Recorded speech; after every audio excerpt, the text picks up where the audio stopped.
Good day, good afternoon, good evening, depending on where you are.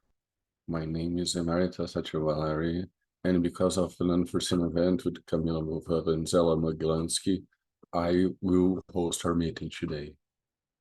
It is with great joy that I welcome all of you to our fourth meeting of the series of seminars, Technologies of Presence in Times of Absence. I'd like to start by giving thanks to the great organizing team, Camila, Esteban, Lilian, Ivanilson, Tatiana, and Rafael. Besides, a special thanks to Andrea Ficker by contributing with the simultaneous translation, and to Marcelo Gontijo for creating the event's visual identity. I'd like to also thank the Federal University in São Paulo, our research nucleus of research in health and substance use, so CAPES Print and Mata School of Phenomenology for the support. Before I go into the theme of today, I refer to some logistical aspects. We have a simultaneous translation to English for who is in the Zoom room. In the chat, you'll find the instructions to know how to access it. Now I'll speak in English. We have simultaneous translation to English in the Zoom room. To access this, in the bottom right-hand corner of your screen, you'll find the interpretation icon, which looks like a small globe. Click on it. In the pop-up window that appears, select English. We also post these instructions to the chat. If you have any problems, you can ask some of the members of the organizing team in the chat. Regarding the dynamic of the discussion, there are two possible ways of asking questions. The microphone will be opened after the presentation, but if you prefer, you may send your question by writing in the link, which is also in the chat. In case you have any doubts, get in touch with our organizing team, which can be found by the word equipe/team in their names. Now let's come back to the point of this series of seminars. In a time where we face several global challenges, such as climate crisis and environmental crisis without precedents, wars, humanitarian crisis, and political turbulence, we think it is imperative to reflect about the potential of present technologies to face these challenges. The term technology usually brings to mind images of computational advancements, digital devices, virtual spaces, and artificial intelligence, which comes on different aspects of our lives. Although they are benefic in many aspects, these developments cannot solve the urgent problems we solve. Instead, many times they make these challenges even greater, such as aggravating the climate crisis, impacting mental health, and increasing political polarization.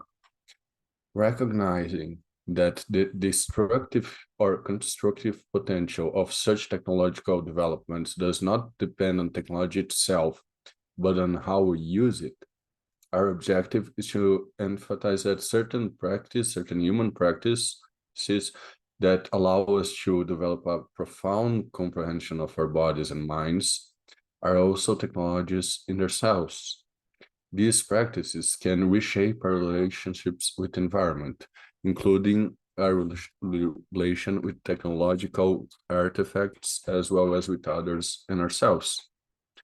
With this understanding, we define technologies of presence as the set of practices and knowledges which deepen our involvement with our own experience. More specifically, in this seminary, the notion of presence technologies includes ancestral methods of interacting with our environment and body, psychophysical trainings associated to artistic practices and somatic approaches, meditation and movement practices, therapeutic techniques which engage sensorial perception, and research methodologies which are centered in the lived experience. So the point of this seminar is to give a platform for the interdisciplinary reflection regarding these present technologies. Some questions that serve as an axis for this reflection are: what does presence imply in terms of attention, experience, social, and even physiological senses? Which are the characteristics of the practices that enhance them? What do these practices teach us regarding alternative ways of producing knowledge? And finally, what is the relevance of the present technologies in today's time?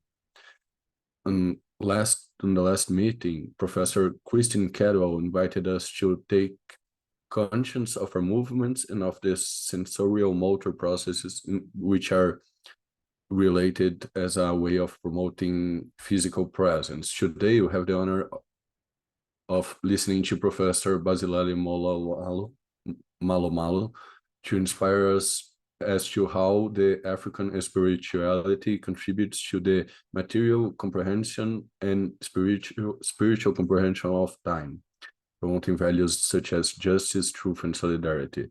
Prof. Bas'Ilele is a teacher in the Universidade de Integração Internacional da Lusofonia Afro-Brasileira, coordinator in the Grupo de Pesquisa África-Brasil, expert in the Harmony with Nature ONU platform, and founder of PERC&2, African School of Promotion of Science and Spirituality, African Science and Spirituality. And he is also a great partner of our research. I give a great thanks to Professor Bas'Ilele for being with us, and I give a thanks to everyone for being present and participating. So I'll give the floor to the professor.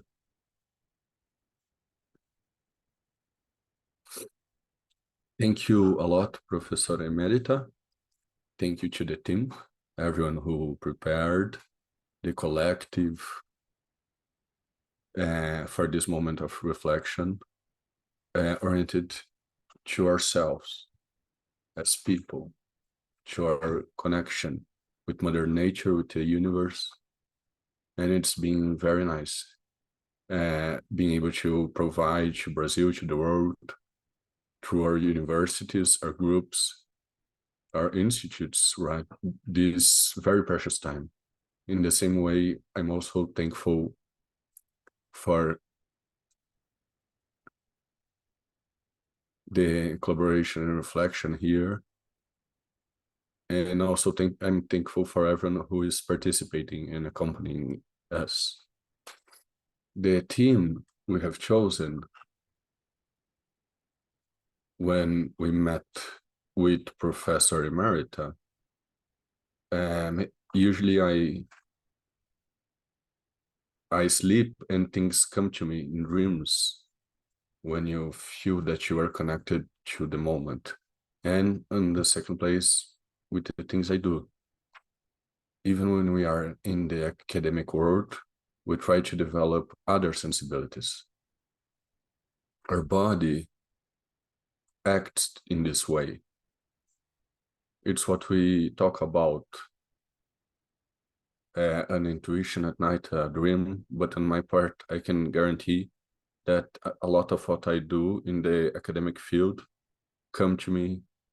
Those texts, they are processed in several ways, not only by rationality, so that when I was invited to this beautiful seminar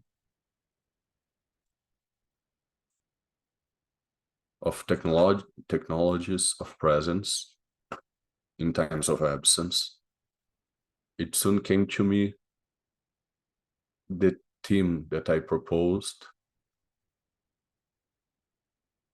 to think about time and its relation with Kitembo, the same concept I'm talking about, and the notion of emancipation, to select this field of the African science and talk about the African paradigm, how it tries to see this with this small selection I made, looking through. I'll talk about it as a divinity, if you will, but this ideogram, the reality that is in front of us, which we will talk about today. The material I tried to organize, I'm trying to point you a way that for me is a theoretical methodological practice, but also a life practice. Because in this paradigm, which I will talk to you about, we understand that science has a practical direction. African science has a practical direction dimension. So this African science in the writings of professors, such as our writer of African studies of this universe, which is related to the Egyptian term Kamita studies, the studies that come from Vale do Nilo. We understand that when you use the word philosophy, first it's a field of science of practice. So philosophy will compound this term. I'm talking specifically about this work, this book, The African Philosophy in the Pharaohs period of 2780 to 3300 before our time. Another work that is guiding me is from Chikanta Diop, Civilization or Barbarism. There are some things I will quote during our dialogue. So in these two books, we are dealing with a field in African science, a paradigm, and they show us several fields of knowledge, which we know that Africa as the cradle of mankind is a territory of production of science and technology and so forth. And we are dealing with a very specific technology. So the thesis I will defend here, it is present in my latest work. The synthesis of what I will say, you can find here in a systemized fashion. In my work, Philosophy of Ubuntu writes how to develop the body conscience. So when we are reading these materials, it's always worth it to develop yourself. One thing I found especially, our African ancestors offered us a technology of ancestrality, if you will allow me, of immortality, basically.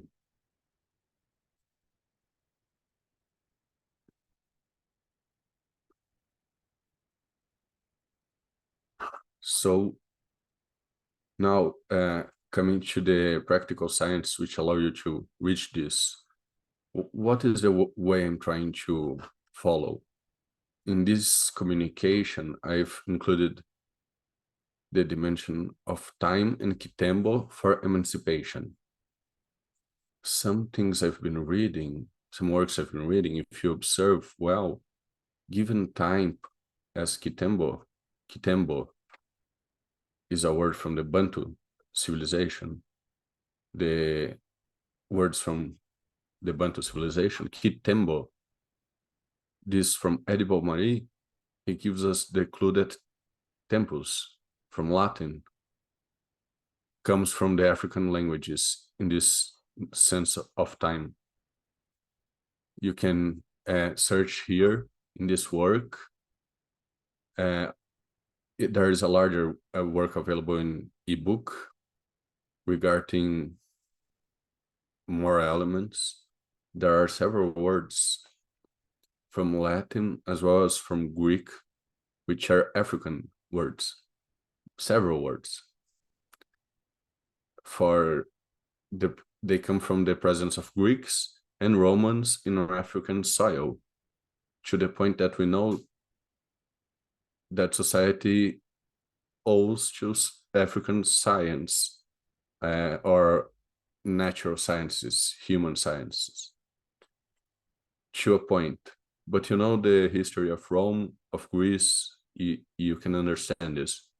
So the word time and Kitembo are a word that is a word that has a common root. So tembo has to do with the Kitembo for an elephant regards the capacity of memory that elephant has. But we have another word, which is tango, which also means time.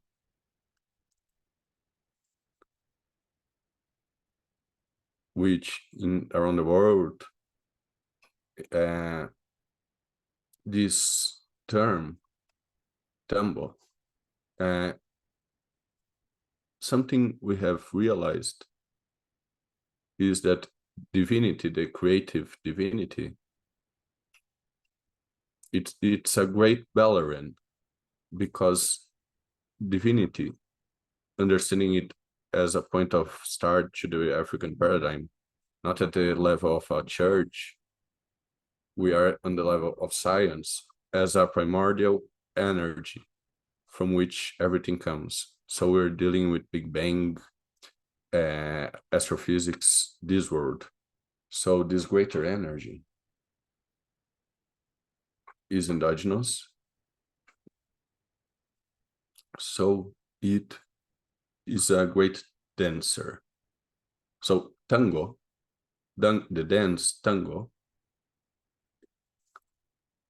I'm still trying to work out the term Kitembo, because it also relates to tango in some level, the dance. So in this sense, so that we can bring it forward to my material, I'm coming from a concept I call bioepistemology. This bioepistemology is, I've been systematizing this terminology, but regarding science as everyday life, as a priest, as a therapist, science as a principle, it should come from life and what I call into community, which is from life for life, so that it is not us. So our ancestors, they understand this. The into community, the universe community is our starting point, and then it goes to our relationships between people, and then all the movement we make from science, so that we can make it happen, it must go through an ethical focus, because its objective is to strengthen life. So if we are practicing a science, the African paradigm says that science should be placed in the service of humanity, of nature, and so forth. That's the idea, not the opposite. The opposite would be chaos, not recommended. So this is where we start. Now, it so happens that living in Brazil, there are several framings here. Besides the knowledge I execute, our platform, our therapeutic study schools about the African world, I felt a big need of going to a house of Orisha, a terreiro. The need to go to a terreiro, a house of Orishas. I didn't understand why I felt this need, but my body was saying it. So I understood that this terreiro, house of orixá, that I should look for, would be a terreiro Congo Angola, which was a choice between several African cultures, which are all important to the scientific technological patrimony, but I wanted very much to be a part of the universe, the language of Congo Angola. After all, I ended up in a house of orixá, terreiro of Congo Angola in Salvador, and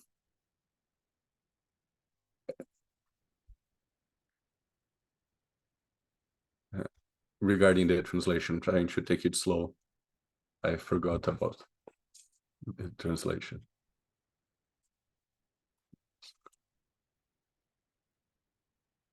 So, in the terreiro of Congo Angola tradition, one of the divinities, Kutuamba, e Kitembo. The divinity Kitembo, which is its name, it is a flag. The symbol of the divinity is a flag. So, Professor Emerita, can we show the flag? So the flag, the font, I picked it up quickly from the internet, but the person who did this photo, Sydney, who edited the photo, he posted this, which I picked up in the internet, and he's Sydney Grana, and he's explaining that time is Nkisi, king of Angola, who controls the seasons, climate, and time itself. So the wheel, the white flag, and the ladder are the main elements which represent it inside the cult. Inside the cult, one of the main energies for the existence of everything, Kitembo. Without time, nothing changes, nothing grows, nothing happens. Without doubts, Tateto Kitembo is one of the most beautiful gods. Ela tempo kiwa Kitembo, he writes. So the name of this divinity is Tateto Kitembo, which rules time. Now, if you can go to another image,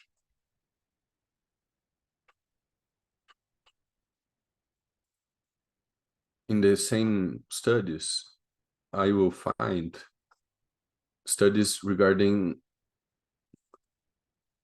the divinity as a flag. So there's a text here, a text from the work I presented previously. The flag is up there. I think we can frame it there. There it is. So this is an ideogram, right? This is the ideogram. Ideograms are languages, right? But they are languages which were spoken in Nubia, in Egypt. Now, several studies, new studies, follow the line of a comparative method of taking. This comes from ancient Egypt, but the name today that we have recovered is Medonede, Medoneche, right? So Medoneter means the divine word. So the holy text of hieroglyphs, which the professors will they burned Alexandria's library thinking that everything would go away, but it happens that our ancestors, they wrote between them. And this material, we have been recovering it. The material which was spilled by the Occident, but today we can see it. The studies of European Egyptology, comparing it to African Egyptology. So there are comparative linguistic studies focused on semantics. So he would talk about Middle-Lapter, Copta, Guarov, and Bablut as languages. So you can see common points between these words.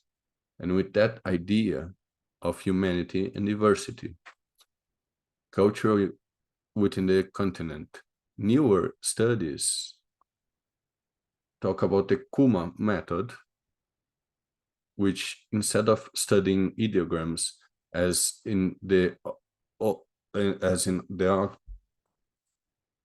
Western world, which seeks to find, in the Western world, they look to find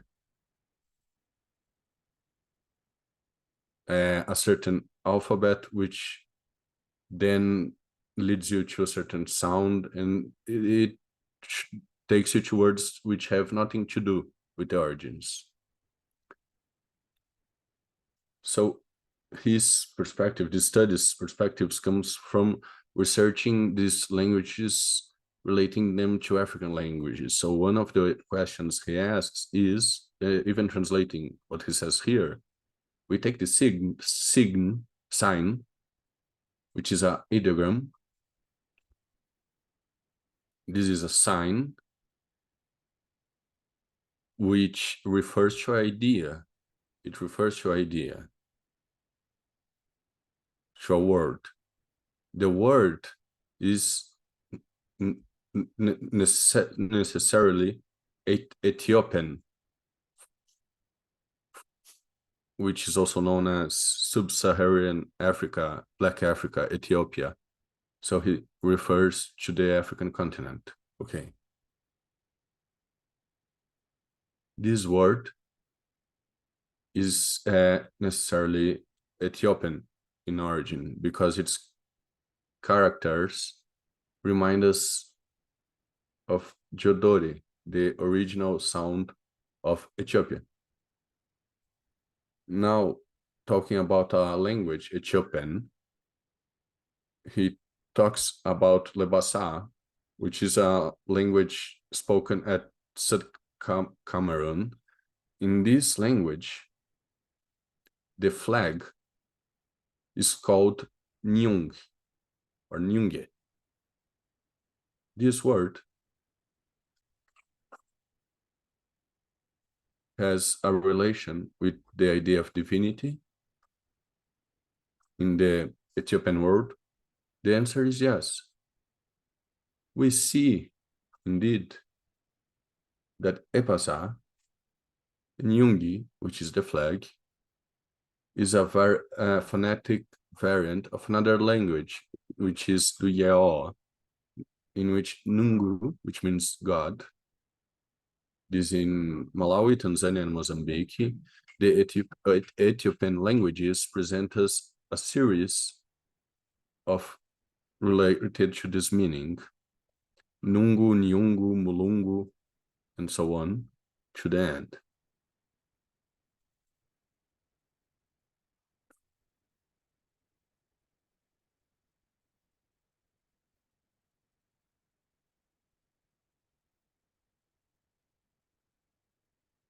I'm sorry.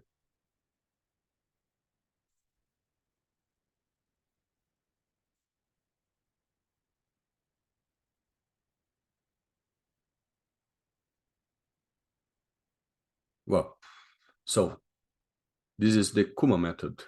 If you look, sometimes he takes 50 African languages and asks, what does this ideogram means? So we have several variations, and within these variations, the concept enhances. So to sum it up, what appears as a flag is a ideogram that means flag, but it also means X, I believe. But let's let go of the X meaning and let's stay with the flag meaning. So you can remember the flags in the houses of Orixá, the terreiros de Candomblé in Brazil, which represent divinity. But in the first moment, the flag, it means that it relates to the changes in seasons, and seasons are related to time, right? So could you go forth with the presentation? Okay, thank you. When we go to the House of Orixá, the Terreiro de Candomblé, these places, they preserve the meaning of Kitembo, of time, as a divinity. But a divinity to us, Kitembo, summing it up, is the creative force. So you have to go back to the African science, where we understand that before the world we can perceive, there was a pre-existing matter, some sort of initial energy, which is very related to the Big Bang. Now I'm reading an author who talks a lot about the Big Bang. I'll come to this point. Fukuyama. I'll come to him soon. So from this point, what's left for us? Time is related to changes to seasons. It's related to the primordial energy from which everything which exists came into existence. But now we are talking about technology. The technology of the present, in the time of absences, which I'm saying, what is the path for emancipation? I'm saying the path for emancipation is the reconciling with ourselves. So what we try to do, I have done a lot of work around the academy. I have given a talk about venerable ancestors in the African world, and I was asked about the work we do. And one of the things I said is that in the conception of science, of spirituality, of theology that we have, the work that you do, I'm a professor. When I'm in the academy, I'm in the teaching room, classroom. That's where I exercise my spirituality. I don't want to convert anyone. I'm just talking about life, about how to relate. That's basic. I can have people from all tendencies. I have had a Nazi in my classroom. There was a Nazi there. He didn't reveal that he was a Nazi. It was Brazil, those far-right guys. This was a long time before the extreme right came to power in Brazil. But he came to my classroom and was quiet, and at times defended some things. He quoted some things. And I, as a professor, debated with him, but I stood firm on what I believed. But he would reveal himself as a Nazi together with another teacher. When they had an interview which related to the impact of African studies to the bodies of white people. So all the time, this student would wait to reveal himself as a Nazi with the teacher.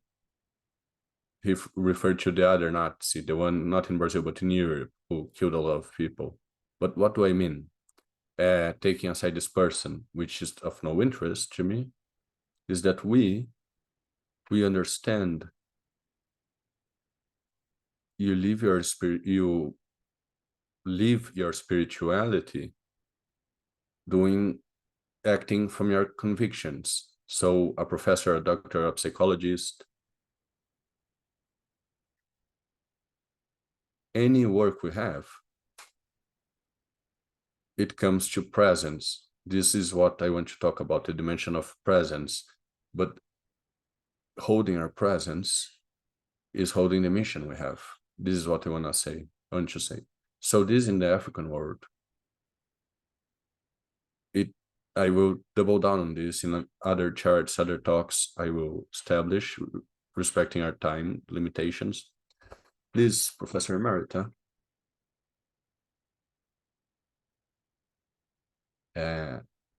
Open the presentation. I want to have this talk bringing the writing of Foucault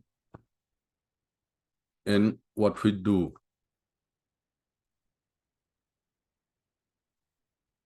This material, it relates to the Bakongo cosmogram,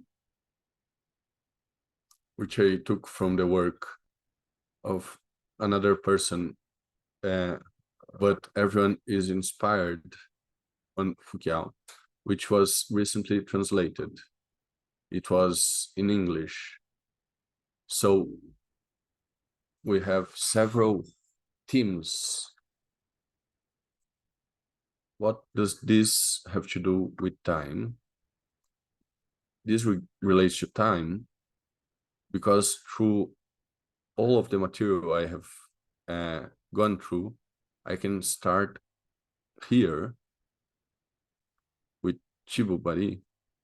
We know that the Africans were the first to invert the calendar. This 365-day calendar we follow is African.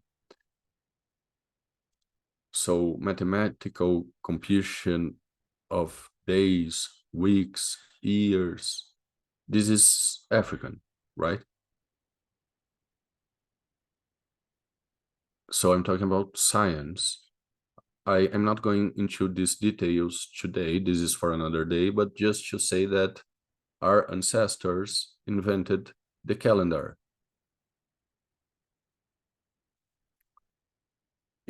The one calendar for the moon, a lunar calendar, and a solar calendar. This happened after a lot of observation of the universe. So the African astrophysics had a crucial role in that time. Other peoples also have divisions, the weeks, the days, but the ways of managing, organizing time are very common and have a common element with Africa. Another element I found, another material from the Catholic University of Kinshasa, the Center of Studies regarding African religions. This was in a congress organized in 1996. There's a part which you talk only about time. I have the luck to have this material here at home. And there's a term they use for this. Let me check. African traditional knowledges, conception and management of time. So there are several chapters I found. One, I even remember it, I wanted to talk to you about it, from Professor Atane Sahang, the African conception of life, death, and beyond. So basically, he discusses the notion of time in African peoples, time, the axiological supports of the theme life and death in the African continent, the three aspects of this theme, right? Life, death, and beyond. This is what he talks about, basically. Then he discusses the theme of the clash of cultures, about how the West will colonize Africa and where this leads, but I'm not going into details now regarding this. Having said that, another important book, which the West called Book of the Dead, but it's not a Book of the Dead. The name of the book is Book na Saída, The Light in Day. The name of the book is Book of the Exit at the Light of Day. It has to do with this ideogram. It has to do with technology technology over time, which our ancestors will develop, which today we are recovering. So this that I am discussing with my students in the classes regarding African social sciences, the classical African, you can't talk about science without talking about everything that was produced by the ancestors, which is a material we're still recovering. So going back to Foucault, I've shown him here, but I'm taking my notes. This cosmogramma, in my other readings, he will call Jikenga. You can have several ways to read this. He has a cosmic way of reading this and an anthropological way of reading this, which means a way of reading that is connected to the human, but the human in its cosmic dimension, not the disconnected human being. So you have this way of reading it. What interests me is to debate the matter of time in these technologies of the present, looking through time. I'll get to that. So basically, and also, I also want to answer a few questions here. What does it mean to live, to exist? And what do you exist for? How does the African scientific paradigm conceives of this? So it is in a chapter by Foucault, which is called The V of Everything. So the conception of life starts, the first pass is called Vanga, which is the process of the making of life, which is on the lower part. Of course, the color, the yellow color, Musoni, when it becomes Musomi, there comes movement, which is shown by the black ink, the black color, which refers to the chemical aspect, the brute aspect that contains life, potency, emotions, identified by the color black at the right.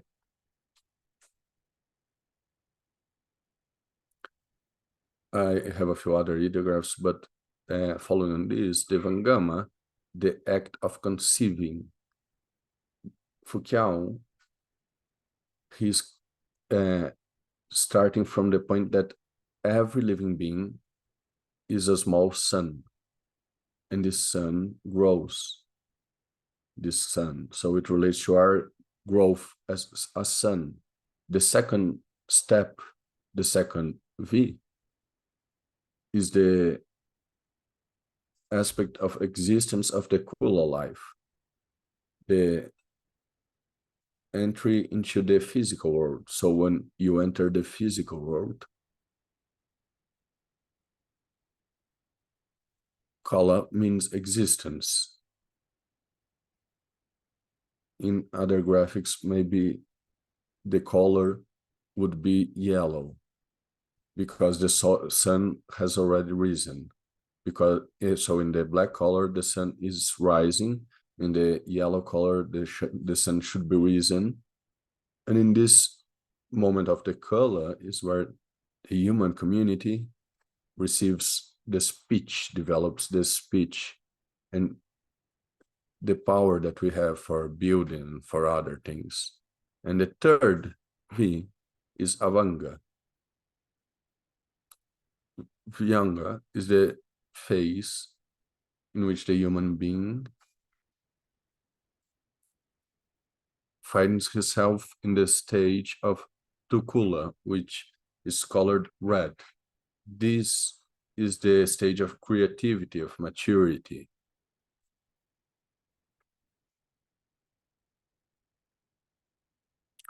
Tukula,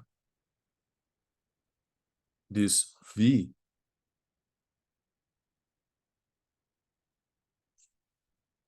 being a human person at this level, it means the level of leadership, of great creativity, what is expected by society.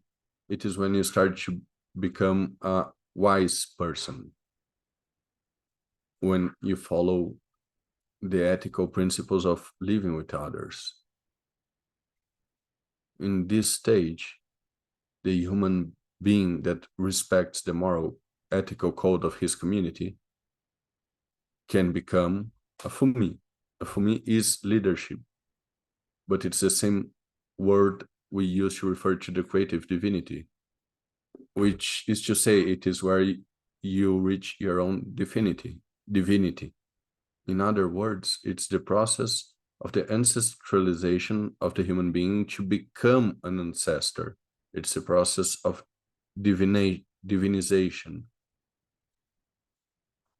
a place where you become a specialist in a few subjects and you can help the community. The last stage, the last V, is the entry into death, says Foucault. In this stage, you enter the phase, the Luvemba, which is symbolized by white, which is related to white as light. Do you remember the book? The book of exiting in the light of day. It refers to the sunlight. So now you will shine. You will shine, but in the spiritual world, not the physical world. So when you make your passage, you have achieved your mission into Kula of leadership, of creativity. So here, Fua has a few elements. Foucault says it is the stage of repose in the world of pure energy.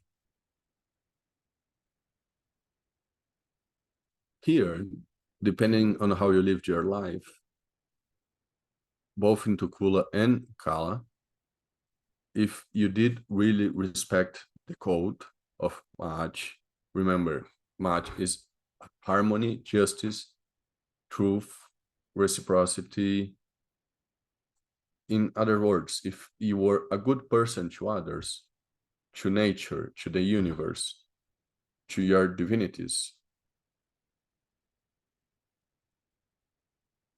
what is called the three elements, the cosmic, the human divine, which I call in my writings of two community formed by three elements, the community ancestrality divinity, the community universe, and the community Bantu of human beings. How did you relate to these communities? This has to do with how you have related with yourself as well. Taking into account these principles, you, when you are in the Luvemba stage, in the Luvemba world, you can become an ancestor, which Foucault calls of Kuyo. And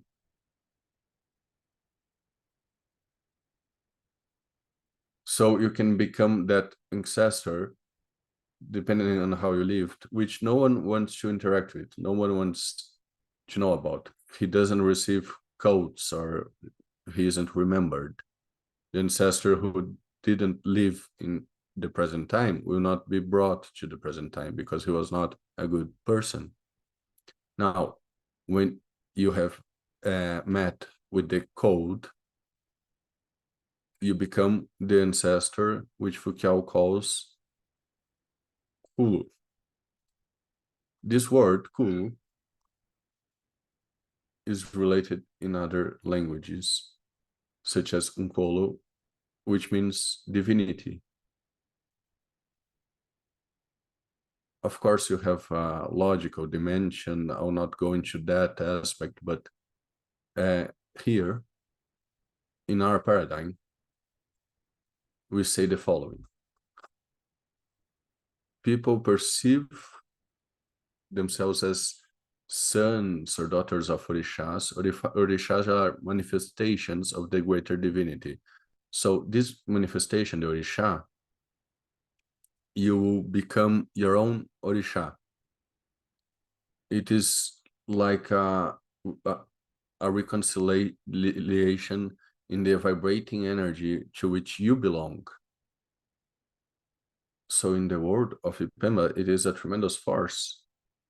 If you have managed, if the book in the book Exit in the Light of Day, this book, it is very beautiful to see in this book when the person is being judged, the dialogue with the divinity is the most beautiful thing.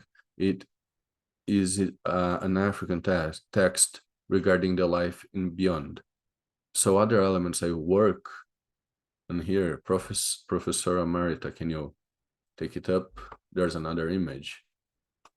So you can see that this cosmogram is slightly different because here it follows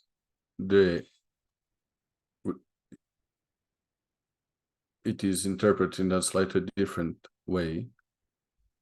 So you can see that the first EV, Kala, is black.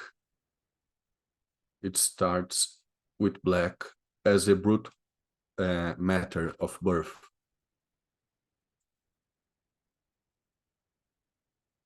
So the world of Mpemba is not only death.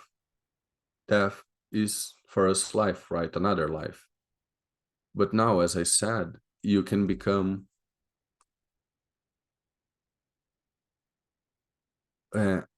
one of two.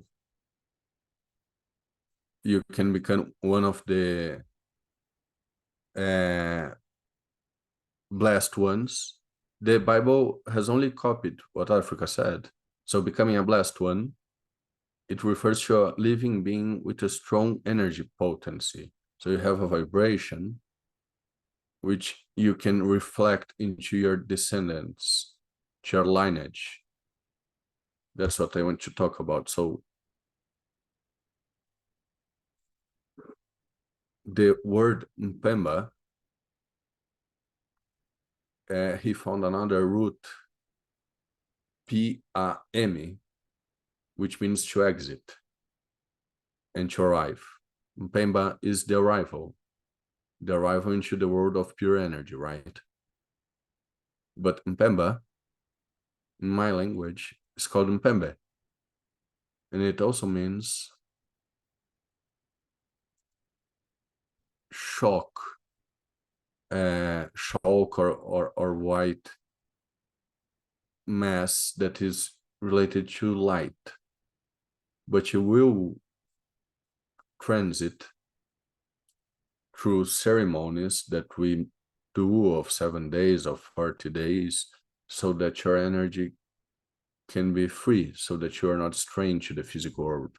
So that's basically it. This, what I find here, the matter of time, but looking through the perspective of Foucault. Of course, here, I'm working in a metaphysical dimension, what Bengal would call the time has a trans-empirical dimension in the African conception. It is trans-empirical. You can see both worlds, right? The physical world,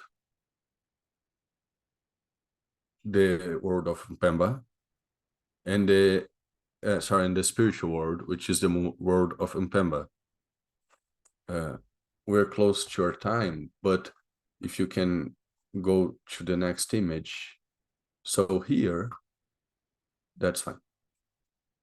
This is basically what I said before of the Congo universe. Foucault reminds us he learned in initiation school, the Lemba, this is taught, and this is what we learned in the schools of life. It is to know how to deal with time, with the elements of nature. And it is this that the contemporary African schools are trying to recover. We also have this. It's not just only meditation. I call it committed meditation, but it's not only meditation. When I talk to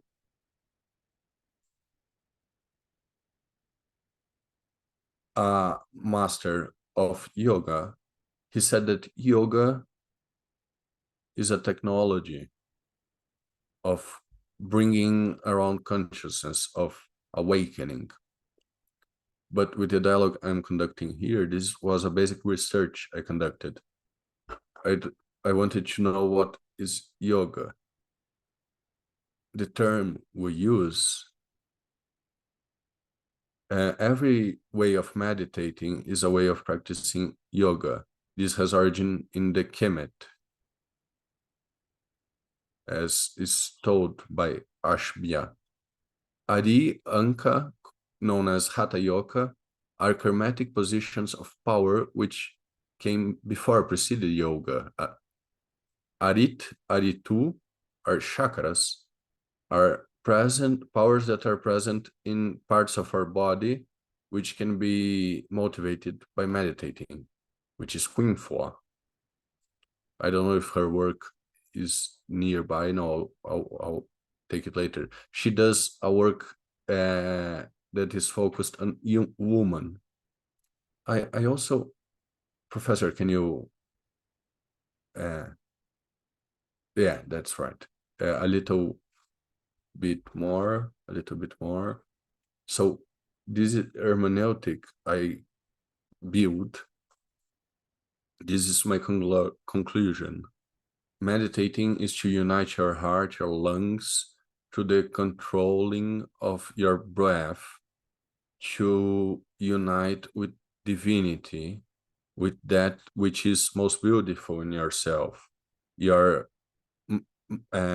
male and female energy, the representation of life in its fullness. And all of this is an act of devotion, which is made in an altar, in a sacred space, which awakens the divinity that is within you, that is you, and of which you are a manifestation. When you go to the school, or it's set acceptance, basically came at what we learn.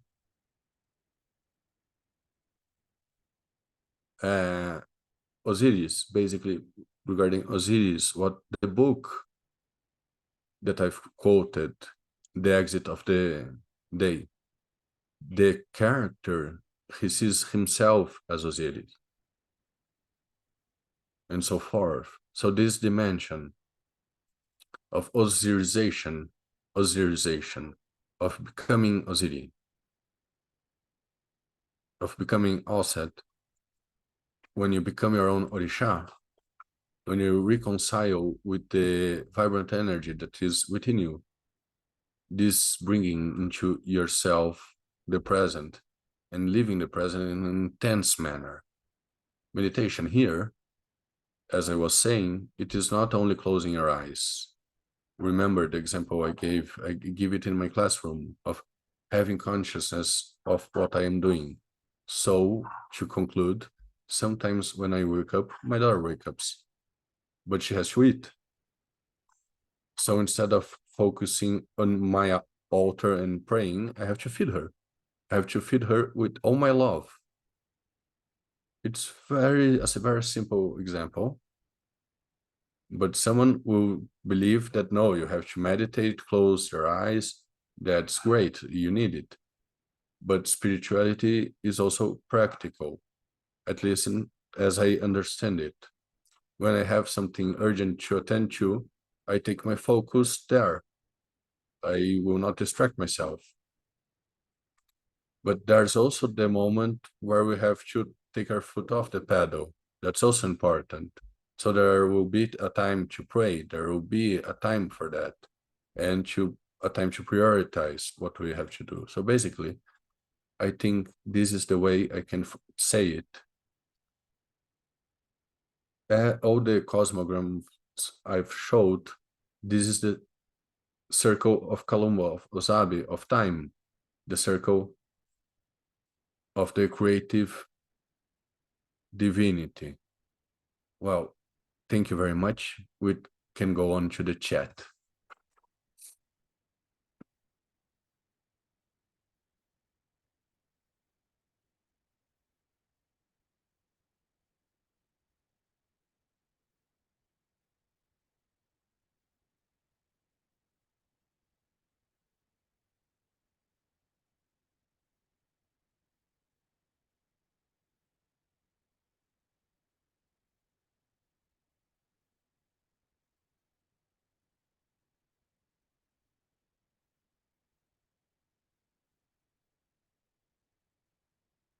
So now, if anyone wants to raise a question, there's a comment. Can I start?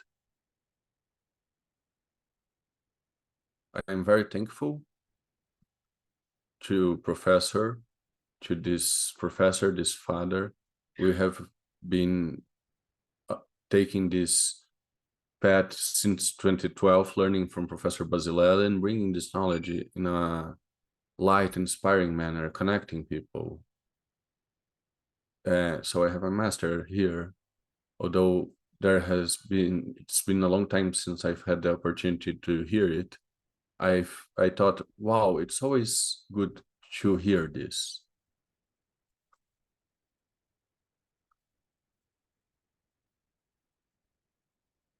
The audio seems to be cut.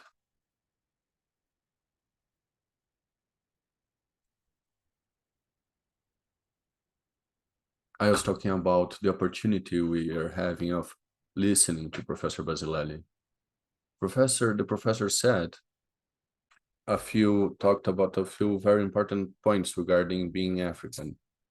I will focus here in the cosmic being, which is the interconnected being, not a being which is cut off. This is the African perspective. You deal with the community, with nature, with the neighbor.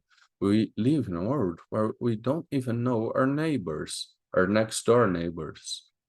The structure itself that is provided by this new world is totally different from the buildings we have. We live with people we don't know. We rush off to work. We live in a world that makes you pay for a funerary plan. When I found out about this, it makes you pay for a funerary plan and doesn't allow you to think about health. So this separation of a cut-off being that has to pay for the funerary plan, I don't know how it is in Congo, but until 2012, I had never heard the word funerary plan, this phrase. I had never heard it.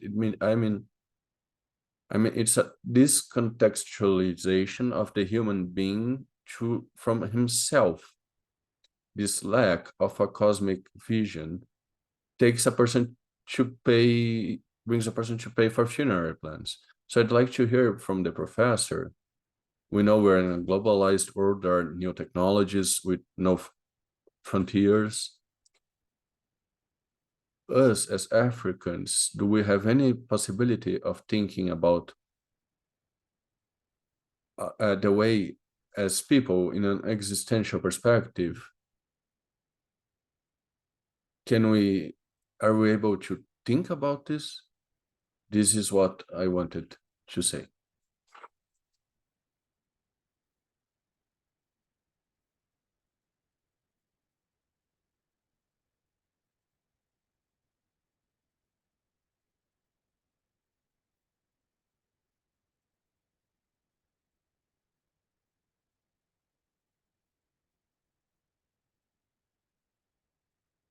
Uh,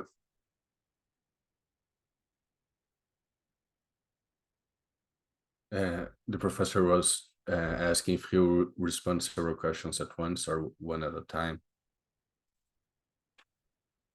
So if anyone has another question.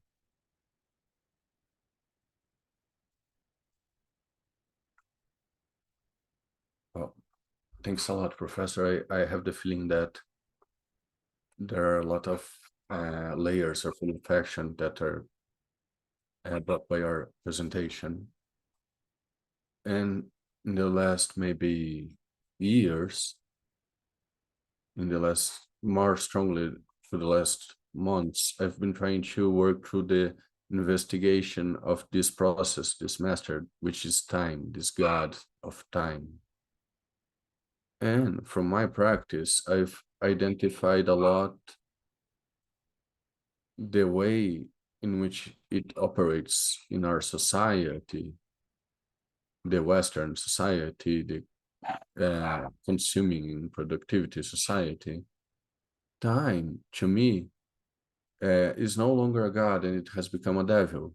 I feel the urgency. I feel the hurry. Living life in this rhythm is extremely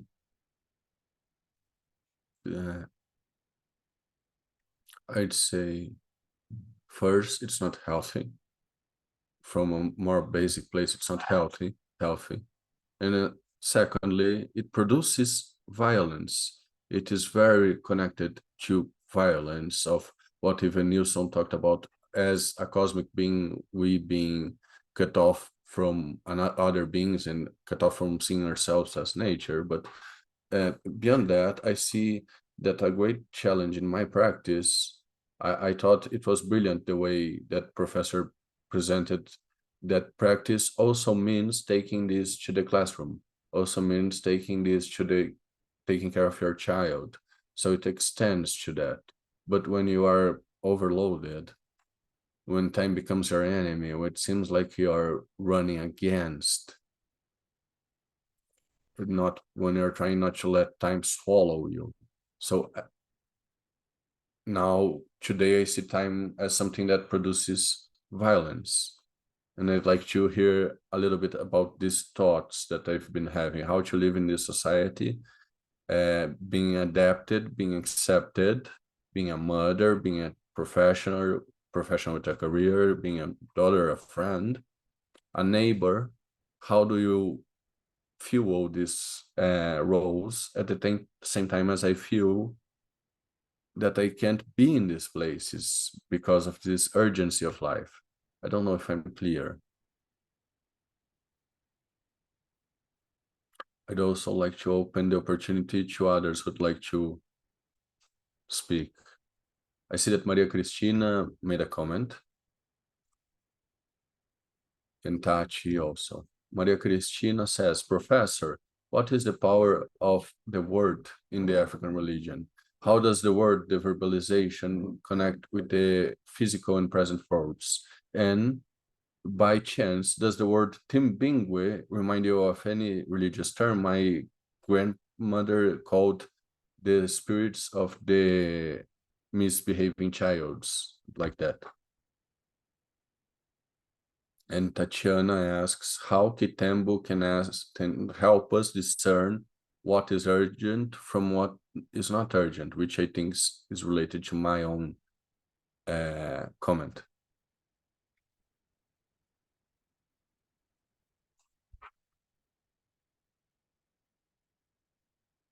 This dialogue that there's a common point in what Evanilson says, which relates to what Emerita also said,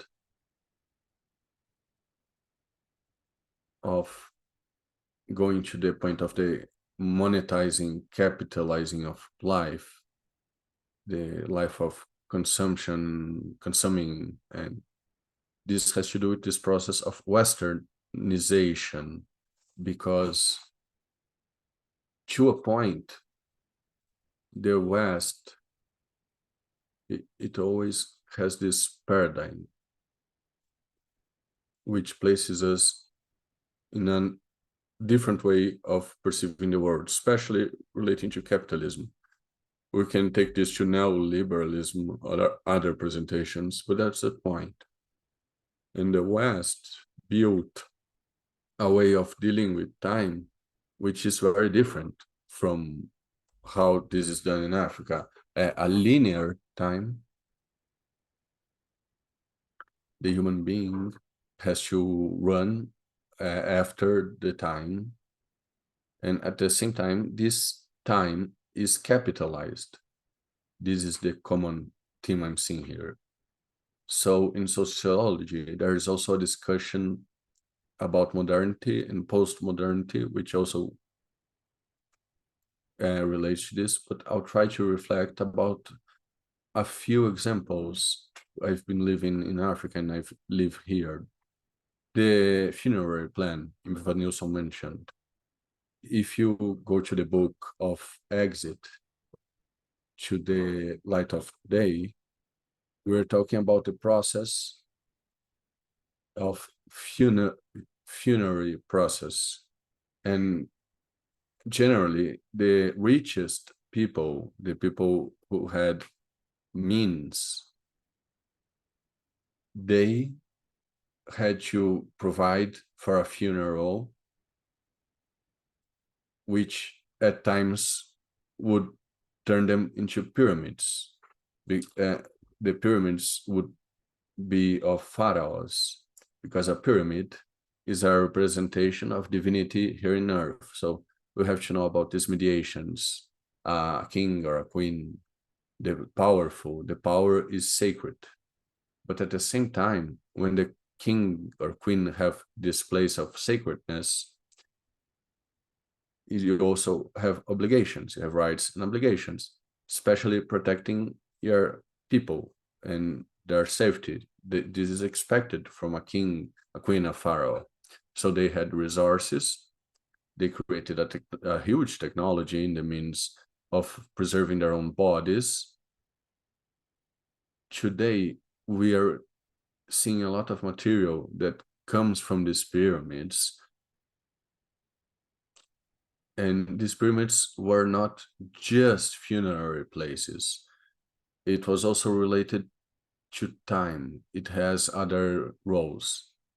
But even so, it's a different logic, because we are talking about a society of unequal people. Some had resources, some had not.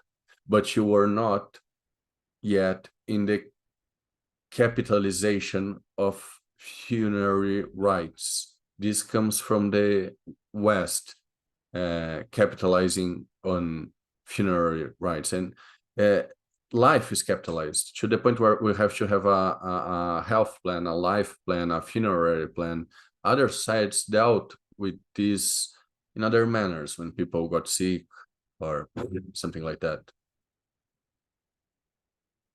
And what I have seen, one time I was scared when Seneca Chasa went to live from 13 to 23, Kinshasa had moved.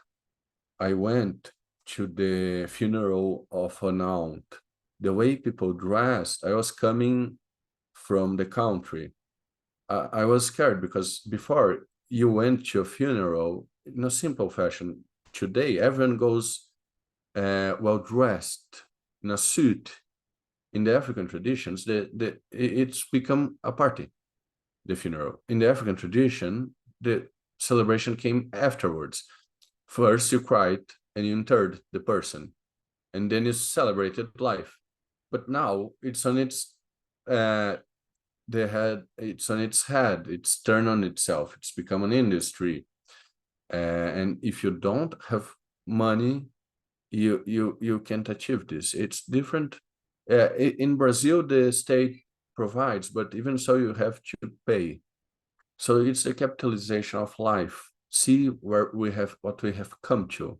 Even in big cities, we still bury our dead in a way, a urban way of respecting traditional ideas. Supposedly the same way we dealt with death before, but there was a very negative transformation in the sense of the capitalization of life. And these masses, which are imaginary, and this affects our way of being African, the aesthetic, the cosmetic, the appearance is more related, it seems, than the right as it was. But this is not lost.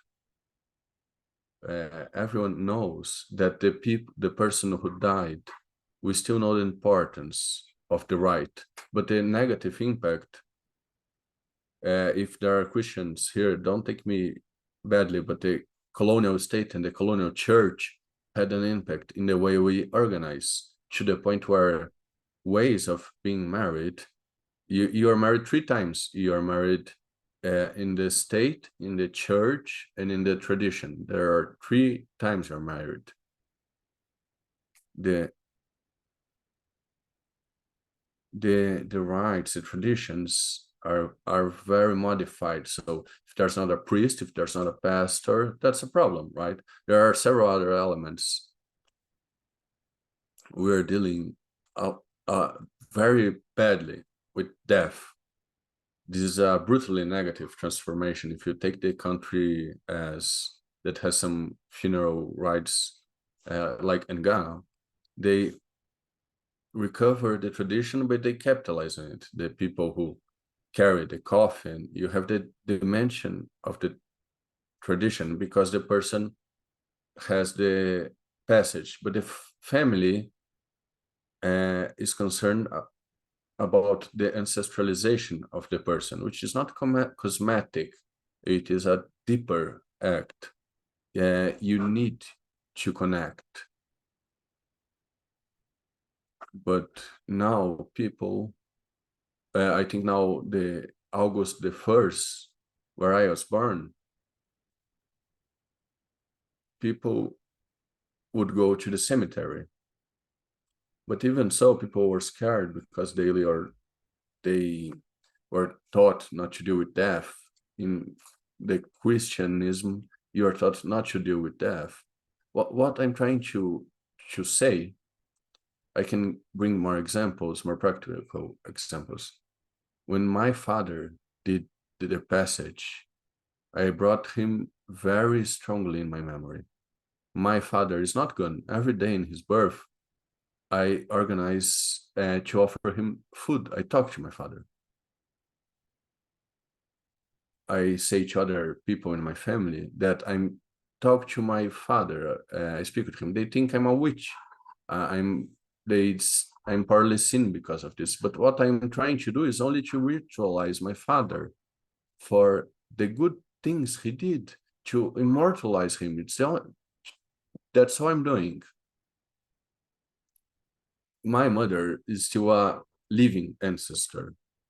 I give the example of my parents because of the example they gave to me. As I said, I had a round table about venerable ancestors. If the ancestors were not example, I would erase them. This is common in the diaspora. We can perceive this. There's also a discussion of, oh, if the person was bad, what do we do? because the bad also has a point, but that's a whole nother discussion. Think about a decent person, because this notion of good, bad, complicated. But think about a certain measure of ethics. But when that energy is bad for you, and I know a lot of people who went through violent situations, especially women, when is that father going to become an ancestor? That's complicated. We will venerate a bad person. You can't do that, because what about the energy you're bringing, and what is the end of what's the point of that energy, of bringing that energy? But the good energy will flow. So dealing with time, Professora Emerita, as you said,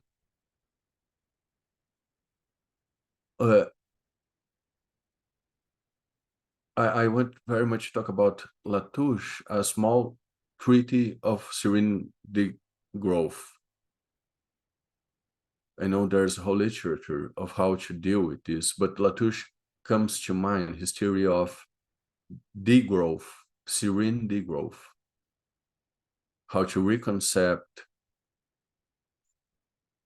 reconceptualize, restructure, and redistribute, relocate, reduce work, you know. He's applying it in reality. This aggression towards nature, all of that, the climate crisis, he gives a few steps. Serge Latouche, it is really good reading. But among us, or if we can go to experience,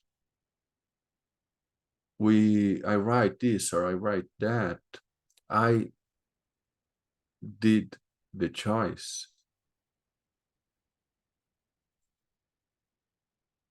I made a choice of not working to death. I'm gonna write this, I'm gonna write that, but I'm not gonna work myself to death. This is a decision I made. Once, when I lived in Ceará and worked in management, I didn't have time for anything, and I left management so I could deal with the research group and do things that give me pleasure. But I kept living in the university through that which gave me pleasure. And then our daughter was born. My daughter was born. She found me at 50.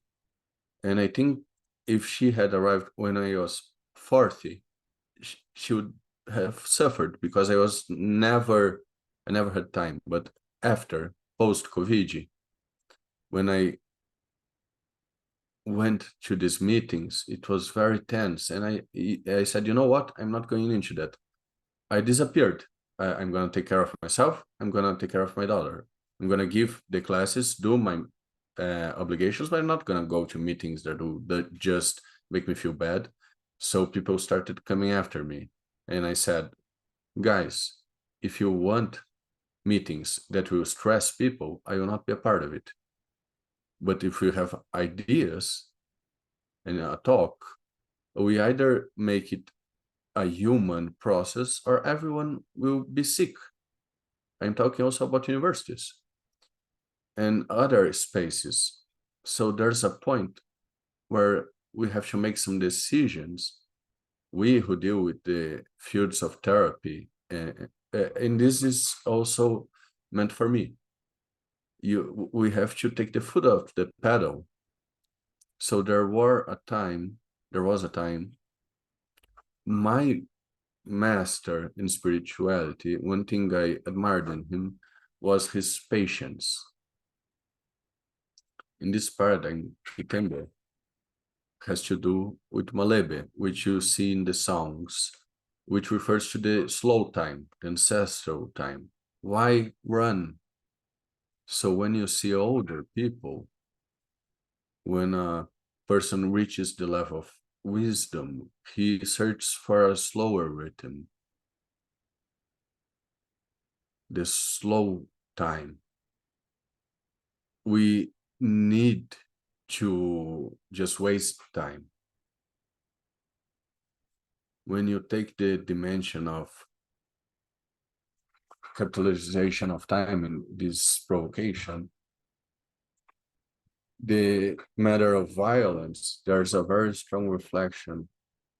Achille Mbembe brings a very good relation in his books. Some of his books, he will talk about the Constitution, the Western Constitution. There's another author, I'm forgetting her name, about the Black Knight or something like that. But Achille Mbembe, he starts from the idea that the processes of enslaving people will leave stains in the way that Western capitalism organizes itself. It's organized around violence.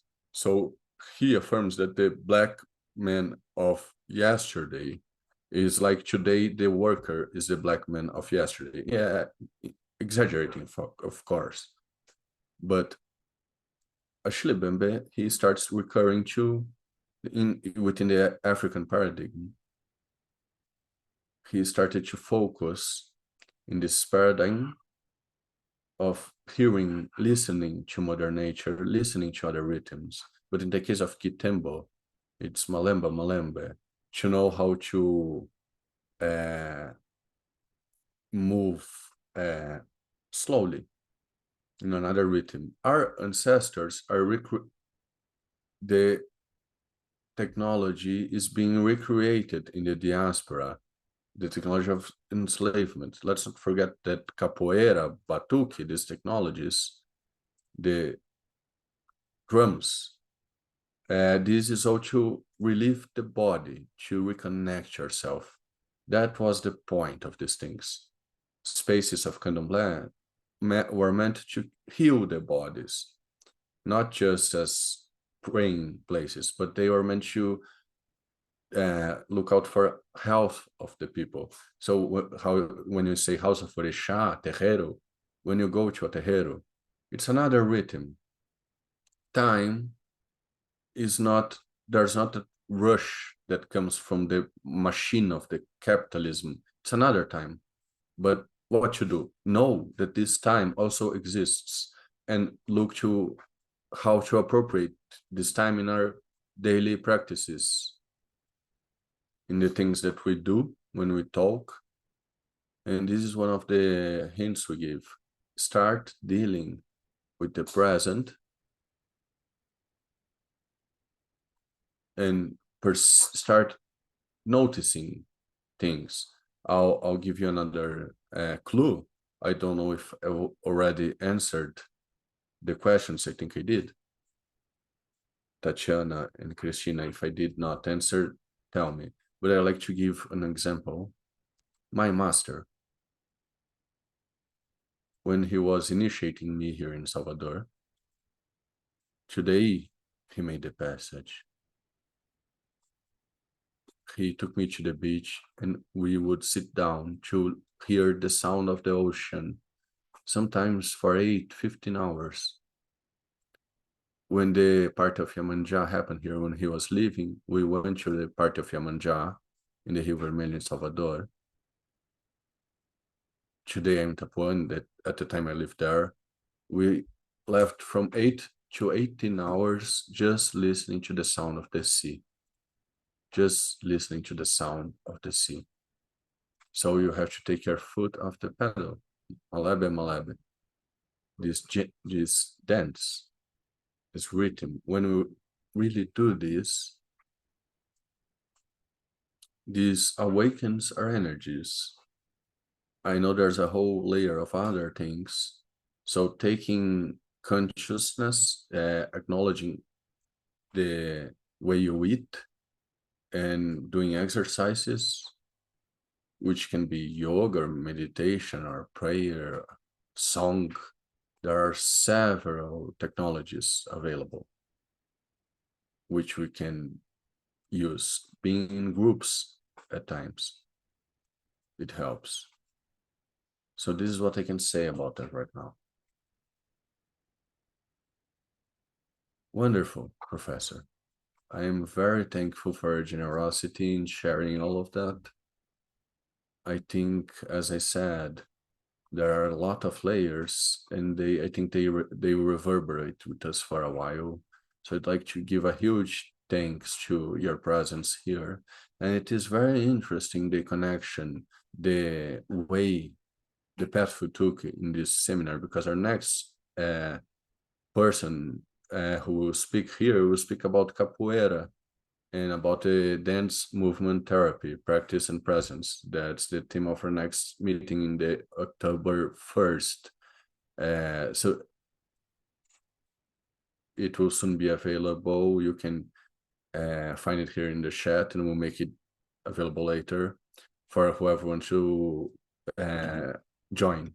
So I think we will stay here. We are at our time, but again, thanking everyone for their presence. The video will be saved for whoever wants to watch it later, and we hope to go on in this path, Professor Bas'Ilele, always collaborating, always learning together. Thank you a lot, Professor.